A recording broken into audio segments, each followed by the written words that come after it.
Welcome back, underdogs, misfits, and other little lunatics, to Sarah's Sober New Year's. Going into 2026, we made it.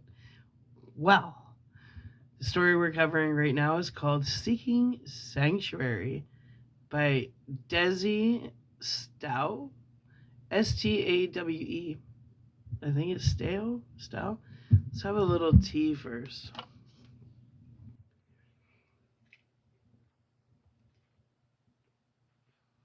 Mm, mm, mm, mm. Okay. Let's do this. Seeking Sanctuary by Desi Stowe, whatever. I'm sitting in my maybe temporary, but maybe permanent office, slowly spinning my chair like a bored 8-year-old who just had their video games taken away. My head is reclined as I methodically count ceiling tiles, methodically count ceiling tiles, trying to quell the ick feeling nestled in my stomach.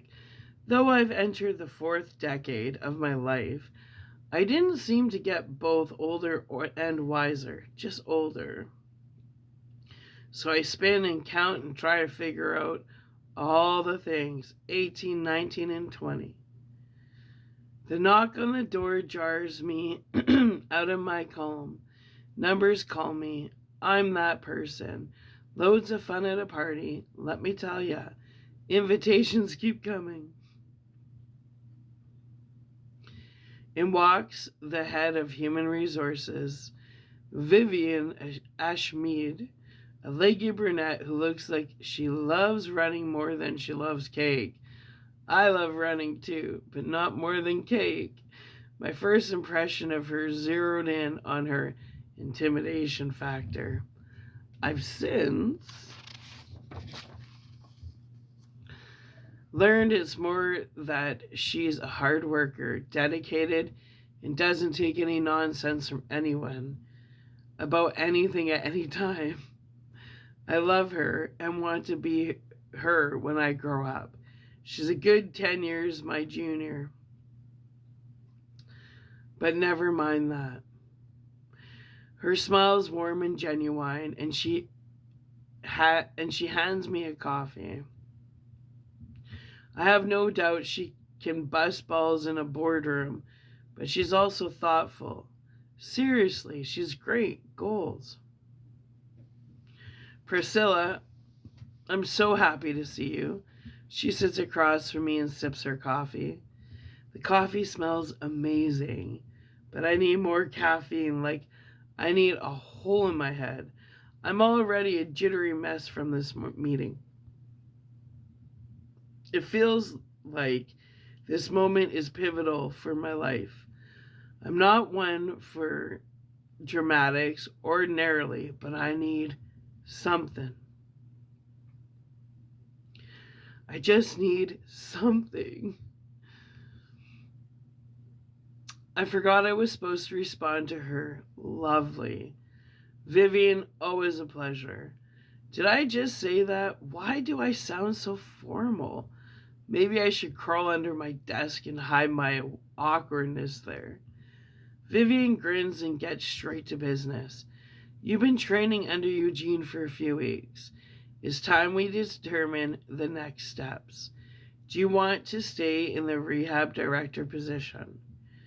This decision is what has me counting the tiles and feeling the ick. My insides are tied up in knots. I go with honesty because that's who I am. I never did learn the subtleties of white lies and gentle deception. Must have missed that day in school, maybe. Instead of admonishing my indecision, Vivian leans back in the chair. Her pause makes me squirm, but only a little. May I ask what's causing your hesitation? I press my lips together tightly, with enough force to make me aware of the expression. I take a deep breath just like I teach my patients to do. I'm a physical therapist. Breathing is an essential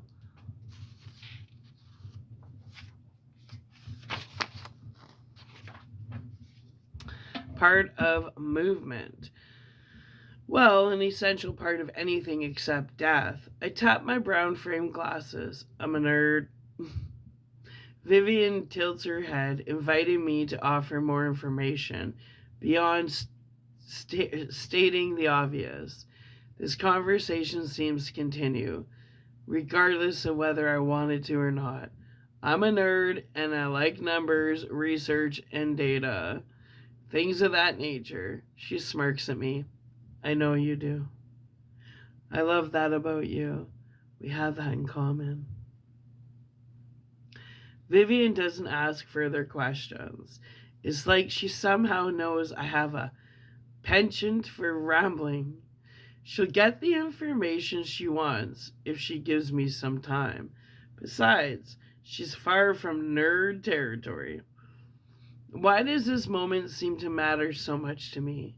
My job's important to me, and I make an effort to do good work. At the end of the day, though, it's just a job. It doesn't define me. It never has. I've received workplace feedback before that. I don't go above and beyond, and it's true. Bump my pay up well north of 6 figures, and we'll talk about above and beyond. Except today is different. Today the world is upside down. Today is, well, weird. Lots of days in recent weeks have been weird. Itchy throat.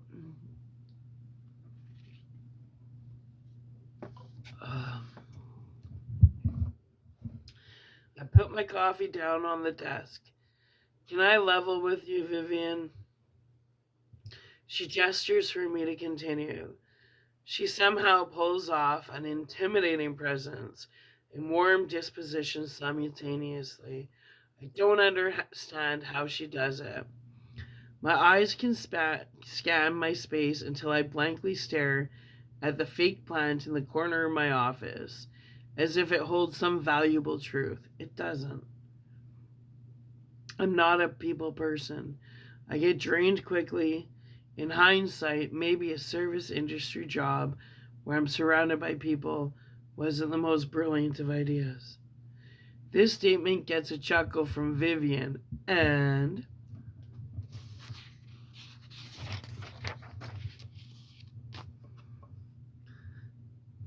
everything is piling on me, and I feel like I'm drowning. My entire being is looking for rest, and I don't know where to find it. Service as director may give me a chance to use some of my love of data and research, allowing me to cater to my strengths. Vivian scrunches her eyebrows together. Isn't that a good thing? I hedge it is. I grab my coffee again. Why do I keep doing this? It's like I need to keep its warmth near me, even if I don't drink it. But Vivian asks the question patiently. I'm sure she has a to-do list a mile long, but she's acting as though this conversation could last all day if I needed to. It's just, I have to deal with people too. Keep employees happy. Do performance reviews. Interview and hire. That sort of thing. People-y things. What if I can't do the people-y things? Let's be real here. People-y things are my downfall. Always have been. Itchy.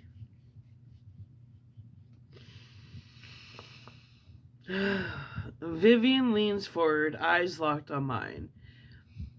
You've worked in the trauma unit. I know from Eugene how difficult that can be. Performance reviews and other management tasks will be a walk in the park for you.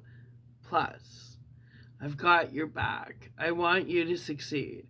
Vivian and Eugene, my former boss, hooked up at some point recently.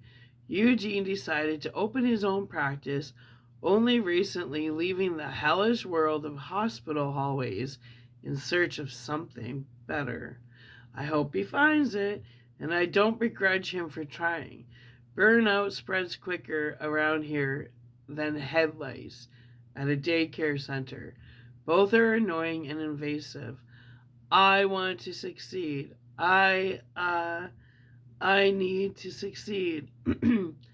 Vivian searches my face. Why is success so important to you?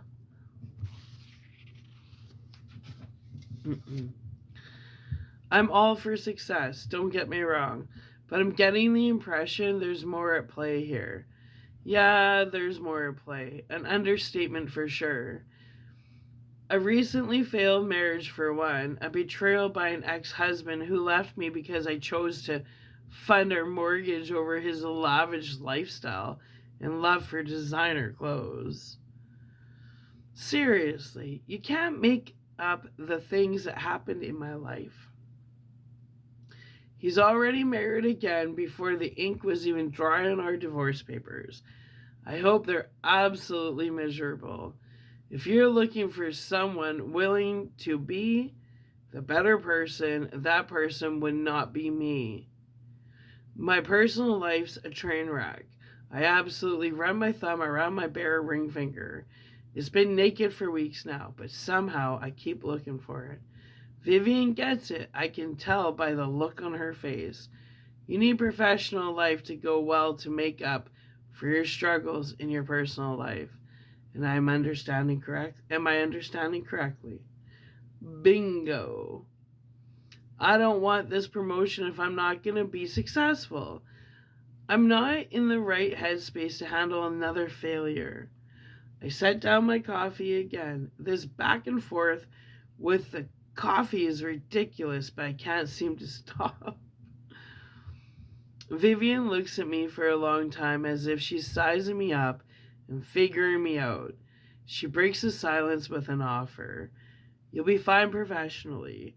I'll take you under my wing and personally be your mentor if you want that. But Priscilla, I've been in those shoes. Throwing everything into work doesn't take away from the personal struggles. You can't run from them forever. Believe me, I've tried. I know some of this story from talking with Eugene. Despite Vivian putting her all into her career, some undeserving dude got the promotion. Misogyny 101. Lesson 1, bypass the woman. Who's been doing the work? I hate it for her. No one deserves that kind of treatment. I hope Vivian's former boss is miserable, too. I realize I can't run from my struggles forever, but I do want a distraction. I want to take the director position. If you have the time and energy to help me and can take on the role of mentor, I can do it. Even the people-y parts. Vivian laughs and shakes my hand before coming around my desk to forgo formality and hug me. I'm excited about this. I gave her a squeeze. Maybe I'm a teeny bit excited too.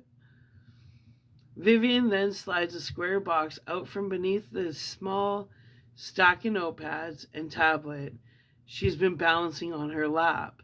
She places it on my empty desk in front of me. It's a day-to-day tearaway desk calendar of happy hedgehogs. Eugene told me you like hedgehogs. I thought it would be both a fun and practical gift. Only a few days until you get to start it. I clutch the calendar to my chest and squeal, I love hedgehogs. Smiling, I pull out my keys from my desk drawer. Clipped to my key ring is a small hedgehog plush my niece gave me for Christmas. Vivian takes my keys from me, laughing. She inspects the plush and nods her approval. Then the desk calendar suits you? It does. I love it. Thank you. It's a kind gesture. Vivian has made my day with her office of mentorship and the thoughtful gifts. She stands up to leave. New year, new job. I nod. New year, new job. Silently I added, and a new me. Alone again in my office, I spin my chair. This time it's with a bit more enthusiasm. Instead of counting the dials, I look around the small room. Now that it's mine, I should decorate it with my style. What is my style? I'm not sure. 3 months ago, I left the attorney's office after a bitter battle my ex husband fought. Fought hard, I might add, for me to pay alimony and half his student loans. My attorney laughed in his face, and we agreed only to split assets 50-50 and go our separate ways. The ex's last words to me were, "You were always useless." Well, I disagree. Useless isn't my style. I'm just not sure what my style is. The battle cut deep and scarred me. I loved this man at some point. In the depths of my soul, I knew I wasn't useless. At 42, I've been given the unexpected gift of a clean slate. I just have no idea what to do with it, other than agree to this promotion. Distraction and rogue thoughts prevent me from working anyway, so I answer the call from my mom and lighten up my phone screen. Hello, dear. I just wanted you to know I emailed your several articles about how to get your man back. Her voice is chipper for someone who's being so unreasonable and obnoxious. Besides, I already saw the articles and deleted them. I sigh. This is a road well traveled. Mom, he's gone. Married to someone else, living the dream. Don't worry about me, though. I'm going to adopt 7 cats after work today. The crazy cat lady. It's time I committed to my cat lady persona. I say this is a joke, but consider it merits. Maybe that's who I am and I should own it. Cat lady just might be my style. Wait, is hedgehog lady a thing? My mother never was my mother never one to let things go continues. That girl's just a rebound. Your sister thinks this that his sham of a second marriage is already falling apart. The commitment the two of you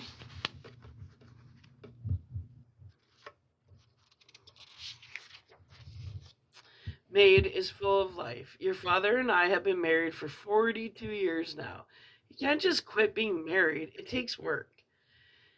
Yeah, staying married was the plan. I didn't ask to enter my 40s as a recent divorcee. Priscilla, dear, your husband brought out a playful side to you. He was good for you. You're typically so withdrawn. And he has pushed you out of your shell. Her voice wanders into an almost reasonable tone.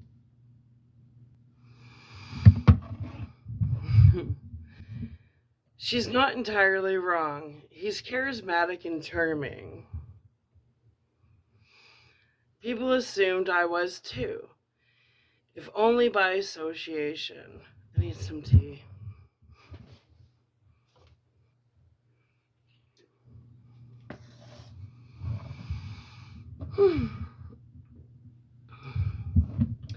My issue was more his reckless disregard for our bank balance.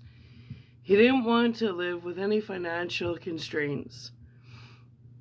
I wanted to be able to eat and pay my bills. I finally respond.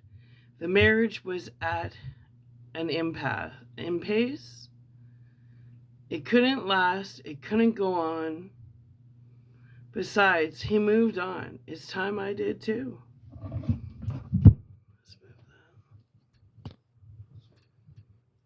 Okay.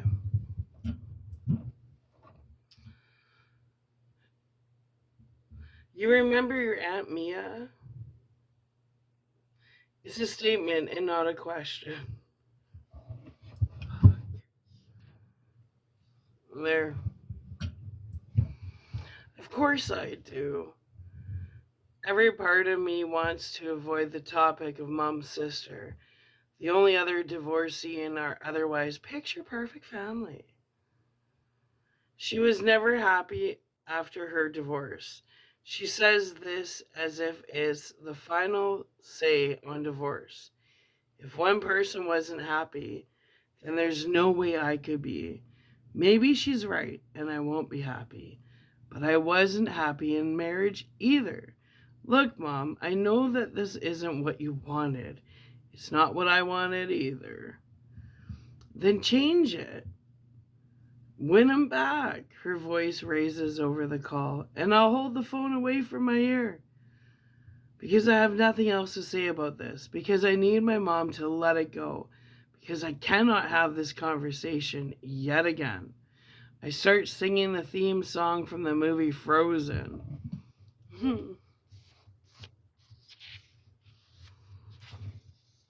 She finds this 0% funny, which is inaccurate.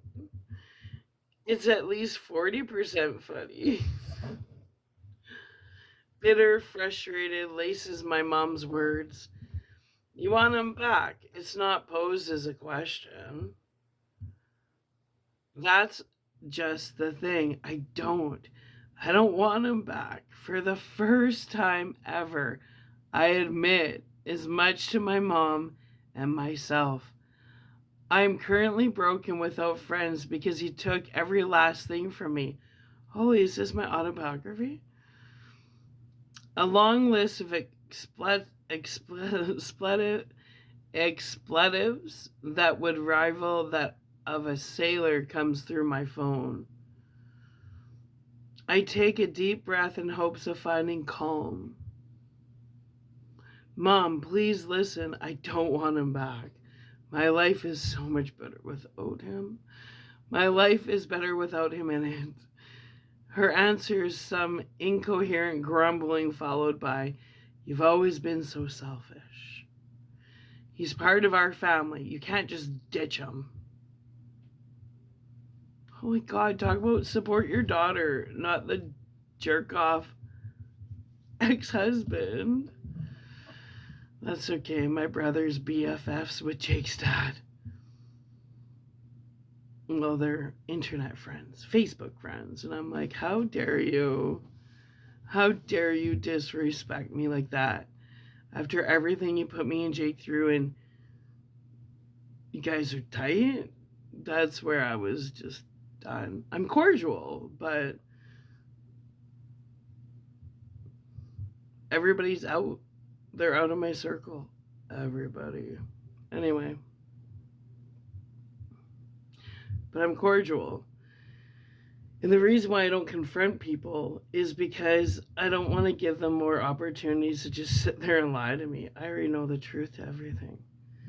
But I'm trying to help them not get worse karma from lying all the time. So if you know the truth and you know somebody's a liar, then there's nothing more to say. Anyway, this story is a little triggering. I can relate to it too much.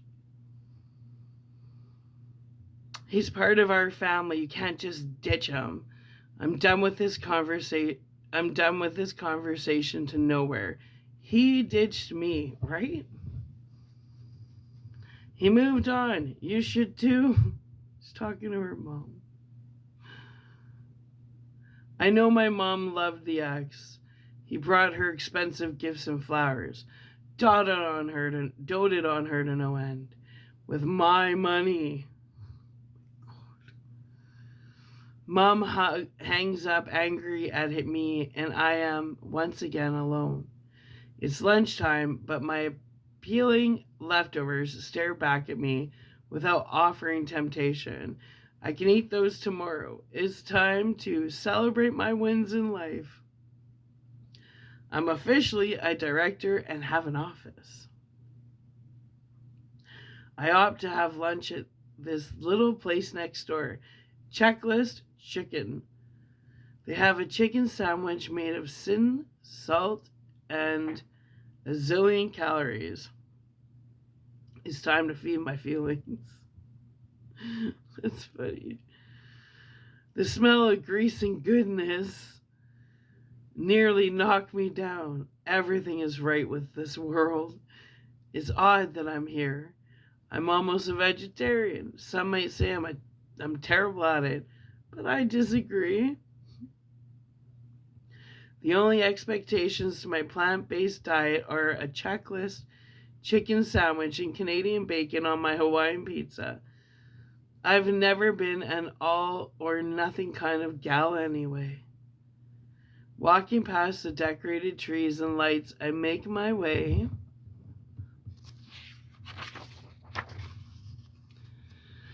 through the restaurant. I'm humbug about the holiday season this year, but even I can admit it. The decor is a nice touch.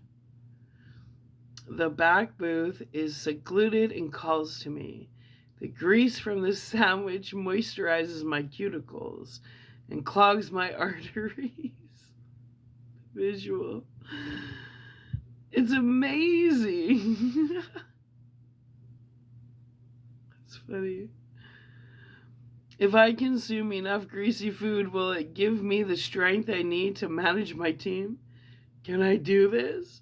Will my mom forgive me for my failed marriage? Is Hedgehog Lady my style? What do I want? The questions all remain unanswered. I return to my office, which is weird enough. I've always worked roaming around the hospital and logging into random computers when I needed it. I've never had an office space that was just mine. If I'm going to be a director, I should probably work. However, my day is interrupted again, this time by Eugene Spinner, who's easy on the eyes and also isn't annoying. It's hard to find both in the same person. My former director smiles my way. I met Vivian for lunch and thought I'd stop by to congratulate you. You're going to do great as the new director. I brush back my rather unruly, wavy hair and raise my eyebrows, but I don't deflect the compliment. This job is the perfect fit for me right now. Maybe. Either way, I'm hoping the change in responsibilities pull me out of the stupid funk I've been lodged in now for months. Maybe years, if ever anyone's keeping score. Sure, I got this. I know you do. Eugene chuckles and sits across from me. He'd already helped train me on my responsibilities before he left. In a nutshell, I'm here to advocate for the rehab team's needs, attend meetings with hospital administration, and deal with complaints and employee issues.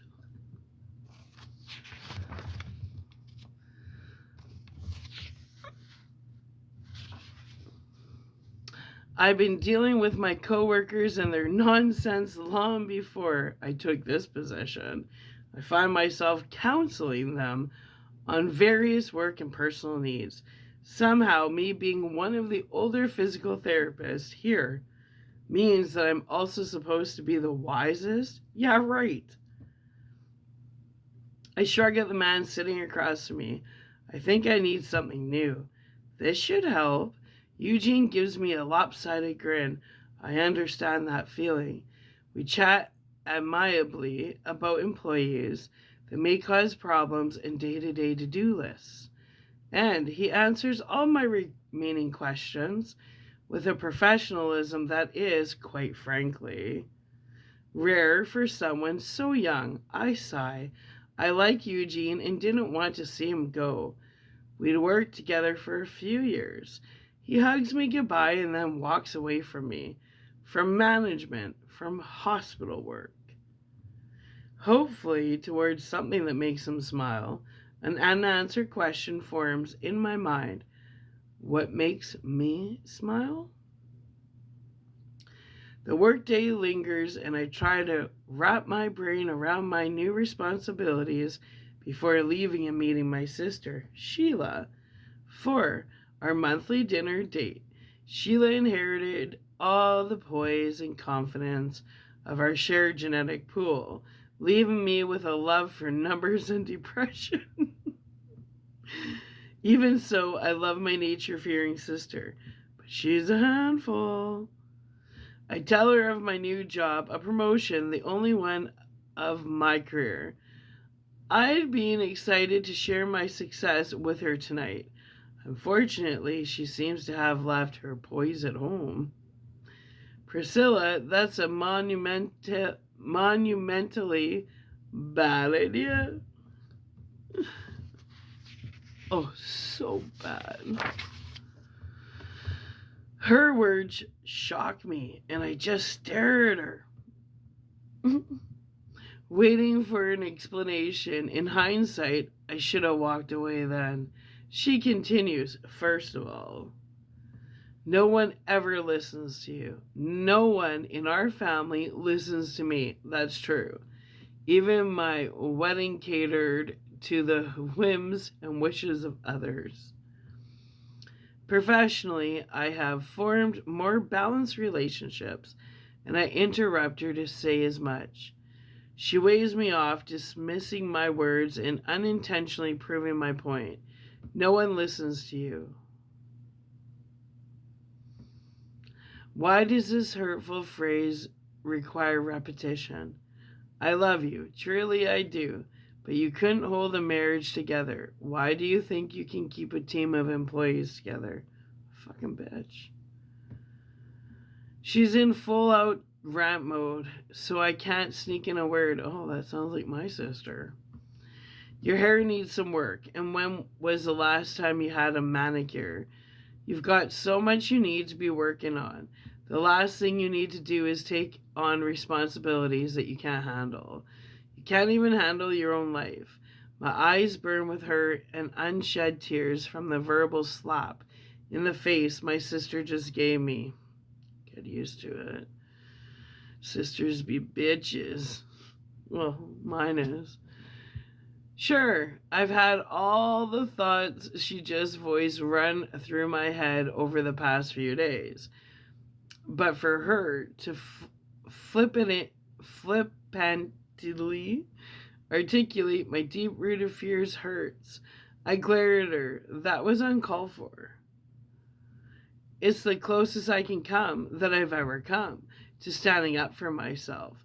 She rolls her eyes. I think they're telling the story about my sister. So I was like, She rolls her eyes. It's the truth, and you know it. You can back out of the position tomorrow. Look, we have more important things to discuss. You know, Mom's rented the clubhouse again for New Year's Eve. Inwardly, I groan. Our Chinese celebrations are typically very small and low-keyed. Then my family puts on this huge New Year's Eve celebration every year. It's so people-y and filled with fake niceness.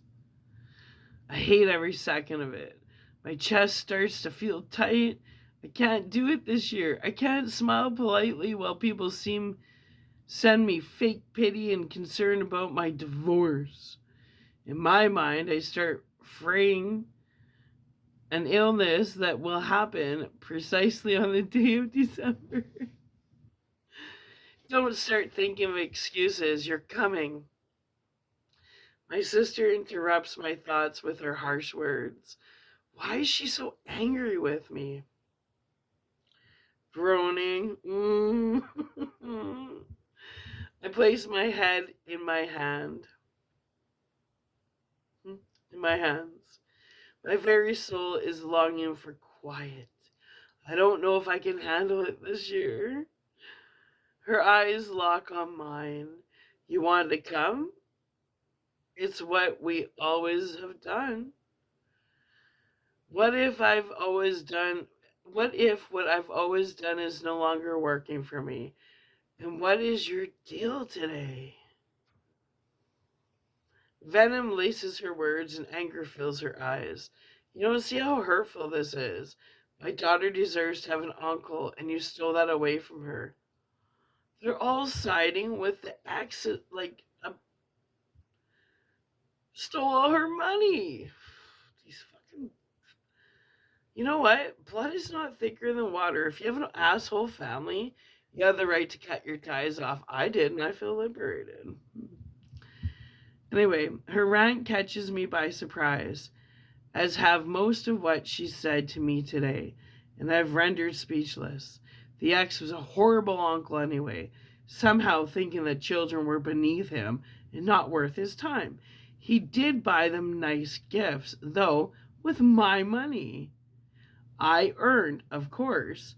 Somehow he got the credit for that too. She's on a roll and not finished with her tirade. Now, you're saying you don't want to go to our New Year's Eve party?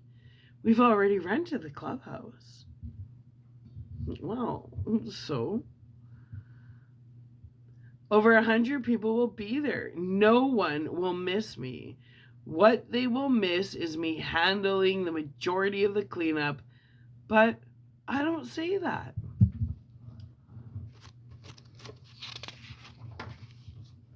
My mind drifts back to my sweet niece. Is my being an aunt not enough for your daughter?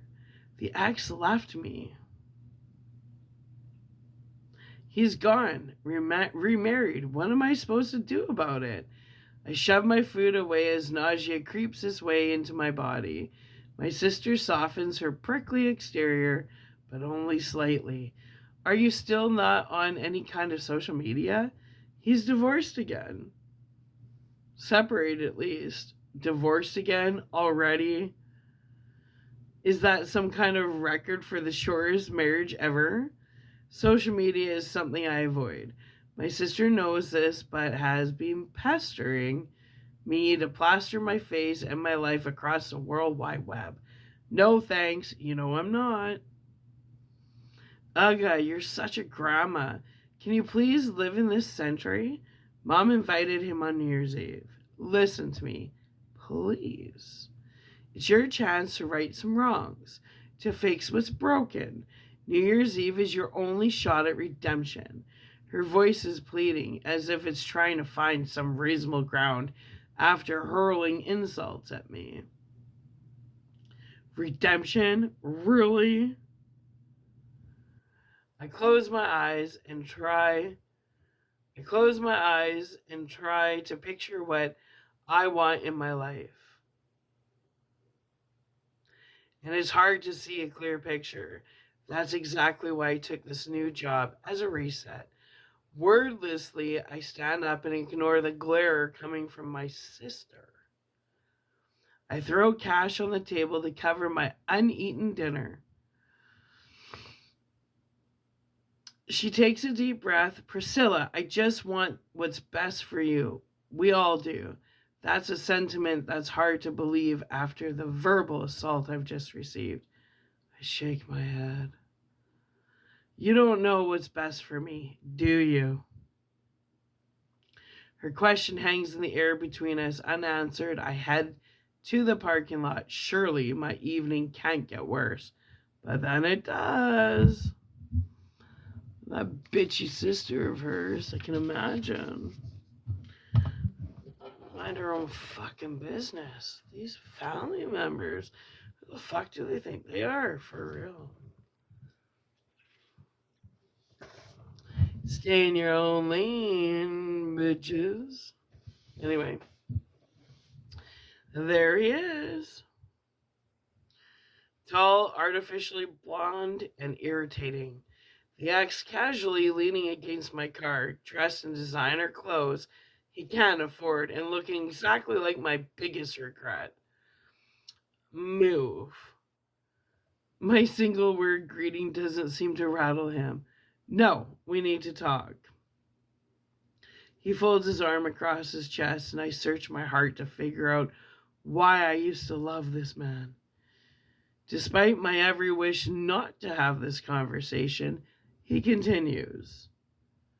Your mom has offered to pay me a rather lavish sum of money if we remarry. She calls it a second wedding gift. Oh my god. Fucking lunatic family is this? Lunatics. Second wedding gift, eh? Bile burns my throat, and I want to deny the truth of this betrayal. Oh, shit. Oh my god. These people are nuts. I'm feeling triggered. Just give me a sec.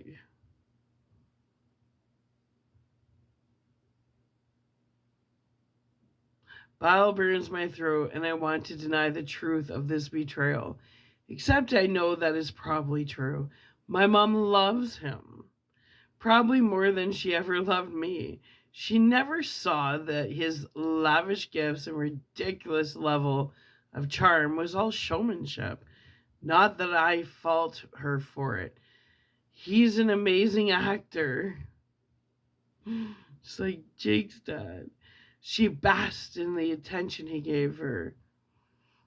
God. I pull out my phone and call my mom. I ask her then and there, with this ex standing by. She doesn't deny it.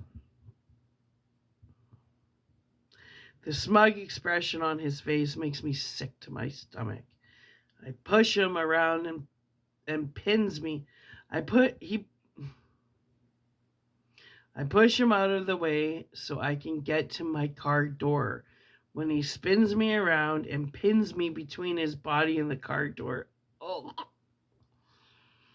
Ugh. Ugh. I hate guys like that. Priscilla, I need this money. Your family wants this. Why fight it? It's not like you've got a long line of men ready to take my place. This guy's such a misogynistic, arrogant, insecure, no good prick. I added that in. It wouldn't matter if you did. You want me. Ugh. This guy is such a narcissist. My stomach is turning. Through gritted teeth, I say, get off me. Ugh. Cringe. He doesn't budge, so I knee him in the groin hard. I would too. All my exes know better than come anywhere near me. I would knee them all in the balls at the same time. As he's groaning in pain, I push him away. He trips over a curb and falls onto the gravel surface of the parking lot, moaning in the fetal position. Good for her. My sister runs out of the restaurant and has the unforgivable audacity to check on him.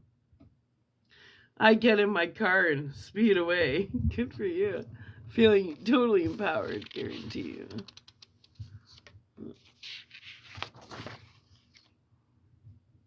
The next day, I head to work wearing more than my simple makeup routine as I try to hide the remnants of the tears of betrayal I cried the night before. Aw, that's where she failed. She wasn't supposed to cry. She was supposed to be like proud.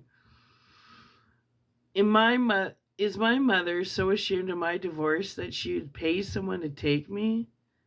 That's sad. Her mom needs fuck off. Why can't I just be alone? Am I not enough on my own? Everything feels so exhausting. Vivian comes into my office as scheduled. I admit I'm not sure I can do this job, and I'm considering backing out of the offer. They all kill their confidence. What stupid families. People, when you become an adult, you can pick your family. It's called a soul tribe. You don't have to stay where you're not appreciated. There's no one, if it's an abusive environment, whether it's family, friends, coworkers, you have the right to get the fuck out. GTFO, man. Anyway, especially if your family's trying, you're 42 and they're offering men money to Oh, should pay someone to take me. Why can't I just be alone? Am I not enough on my own? Everything feels so exhausting. Vivian comes into my office as scheduled. I admit I'm not sure I can do this job, and I'm considering backing out of the offer. My sister's words burn deep inside my memory, where they cause all my repressed self doubt to resurface. I understand the hesitation. If you don't want the job, then I shred the paperwork and start my search from scratch. It's not a matter of your inability, though. She meets my gaze and holds it for a beat before asking me the question I need to hear. What do you want? My modus operandi is stoic. She's stoic. I forgot to bring it to work today and collapsed back into my chair, running my hands over my face to stifle the groan of defeat that escapes. Vivian sits down during my dramatics. Nonchalantly, she pulls out a legal pad and a pen. When curiosity causes me to look up, she again asks, "What is it that you want?" I shake my head. Look, or I shake my head no. Look, I do feel like I'm coming apart at the seams here, but it's not a work problem. It's an asshole family problem. That's exactly what it is. Pausing my words, I remember my sister's doubts about my abilities to succeed as a director. It's not only a work problem anyway. Typically, I compartmentalize my work and my personal life. I admit that's a struggle today.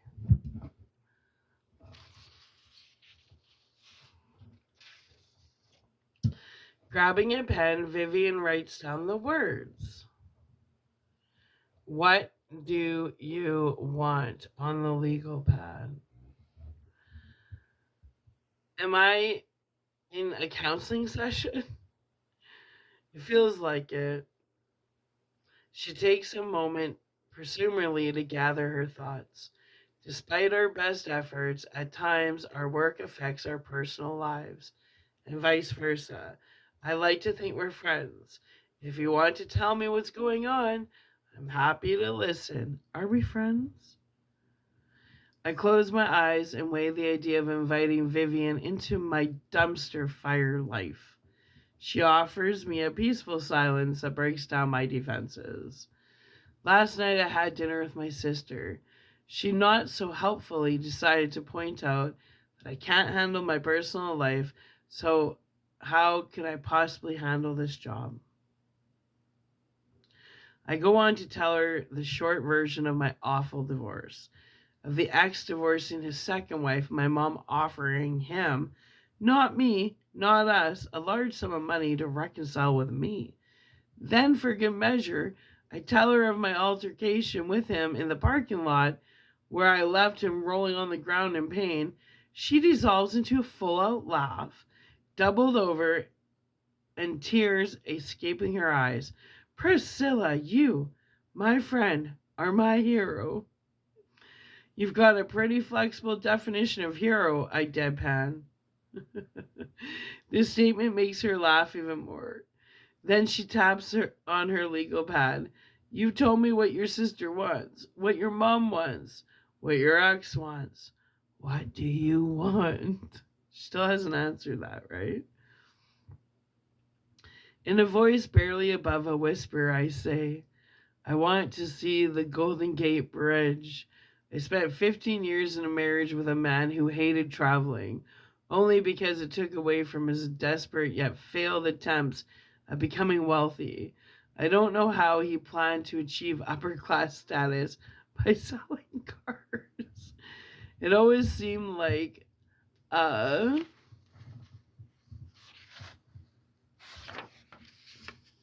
pipe dream to me, but I love to travel. And I've spent years neglecting my own desires. How's the department holiday coverage? She writes down Golden Gate Bridge on her notepad. We are pretty limited on coverage until tomorrow. The 28th, then it gets better. I pull up my staffing calendar to verify the date. I traveled a lot in my last job. I have more frequent flyer miles than I've ever used. Vivian's fingers more deftly over her phone. For clarification purposes, I'm gifting you a flight as a friend and not as a fellow employee or a human resource director. I'm sorry, what?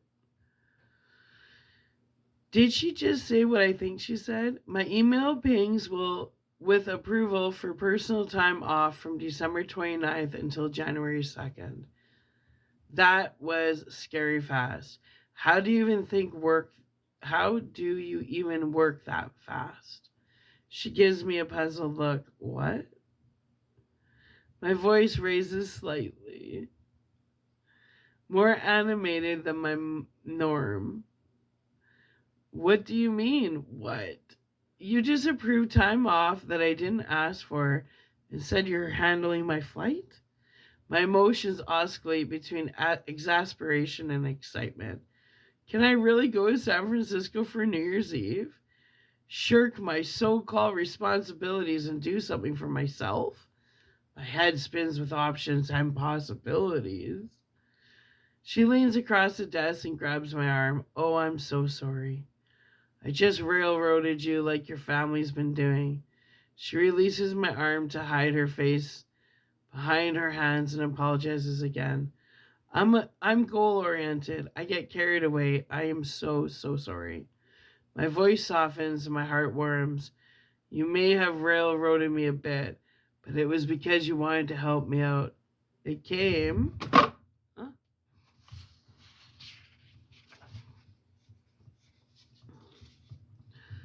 from a good place. If someone is trying to railroad me into happiness, who am I to complain? She circles the desk and hugs me. If you want to go to San Francisco for New Year's Eve, then go. Do it for you. Maybe your family will learn to appreciate you in the absence. Maybe you can check off a bucket list item. Maybe you can find perspective in the misty fog surrounding the Golden Gate Bridge. It's a beautiful area. Well worth a visit. If you want my help, I can help you. She pauses before adding, I want to help you. My look borders on suspicion, I'm sure, and my words escape at a slow, even tempo. Why do you want to help me? Because before coming here, I'd spent my career railroading people, not towards happiness, mind you. I could use a bit of atonement, and also because we're friends, right? She gives me a soft smile. My style isn't self-care or friendship. Even so, I said I needed something new, didn't I? I accept Vivian's friendship and her help securing a flight and a nice place to stay. My lack of travel experience would have made finding last-minute travel and accommodations a daunting task. Vivian helps me do this at a lightning speed. I've ignored my phone all day, but after work, I see about a zillion messages. Confirmation that my friend has arrived. The axe to our New Year's Eve celebration. My sister admonishing me for salting the axe in the parking lot. I guess him pinning me against my car falls in the realm of acceptable behavior, right? I sit in my kitchen with my laptop and compose 3 separate emails. My entire being is longing for some respite from the nonsense. In order to find it, I'm going to have to establish some boundaries. I want boundaries. The first email is to my mom acknowledging her hurt from my divorce. It did hurt her. He was her son-in-law for 15 years. However, I made it clear that I was not attending her New Year's Eve party this year, nor any other function where he was invited. As for her selling me off, paying the ex to remarry me, Yeah, that's too much to deal with right now. That's an in person conversation for the new year. Well, I'm the one who experienced divorce. My family is acting out in a spectacularly dramatic fashion. The reason isn't entirely known to me, but what I do know is I can't be a part of their fallout when I'm dealing with my own. The second email is to my sister. I let her know her words hurt me and let her know not to contact me ever again until after the new year. Space and time will hopefully ease the pain of our last dinner, although I'm not sure, especially after she sided with the ex in the parking lot. Forgiveness is a hard pill to swallow. Frankly, I'm not sure that it's deserved, but she's my sister. What is life without the dynamical love of a sibling? It's very peaceful. Ask me. I dished them all years ago. It's very peaceful. The last email is to the ex. The email sets the firm boundary that says if he ever is in my physical space again, I'll get a restraining order. He's even older than I am, and it's not my fault he's struggling financially. Those struggles are of his own doing and are his own problem. With needed correspondence checked off my to-do list, the next time is to pack. In a robotic and methodical fashion, I fold clothes to take on my trip. An undercurrent of worry seeps into my being at the response I'll receive. Boundaries have been set for maybe the first time in my life ever. I recalibrate that moral compass and set strong boundaries. It creates a heady mixture of apprehension and freedom. Sovereignty, man.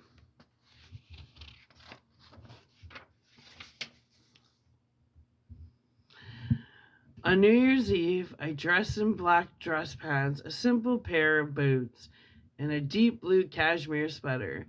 I splurge for a new gray pinstripe winter coat for the trip. Not too bad, I think, as I look into the mirror. I make my way to the water's edge and step onto a boat. The hotel concierge helps me secure the required ticket for a midnight cruise of the San Francisco Bay. He shot me a sympathetic glance when I asked if he could secure a single ticket, but I've never been happier, not in recent years anyway. Tonight doesn't require a plus one. Happiness doesn't require a plus one. Oh, absolutely not. It just requires a good dog, I think. I love my dog. That is my plus one. Phoenix. The boat drifts away from the shore and into the gentle waters of the bay, symbolic of leaving the Ike of this less than fabulous year behind. The noise around me is boisterous and energetic, a fitting atmosphere for the evening. Gradually, I move through the crowd and find a quieter place where I can perch on the boat railing. I consider how the future seems unavoidable on the last day of December.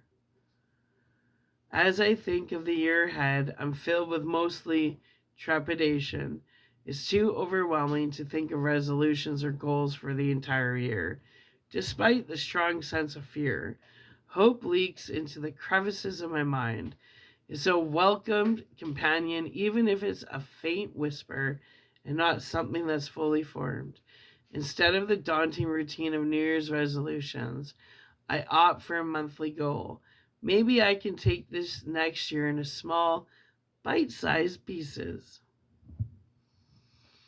Officially, beginning my new job is a great start. In February, I'll decide on my next goal. An idea is already forming in my mind: nurturing friendships.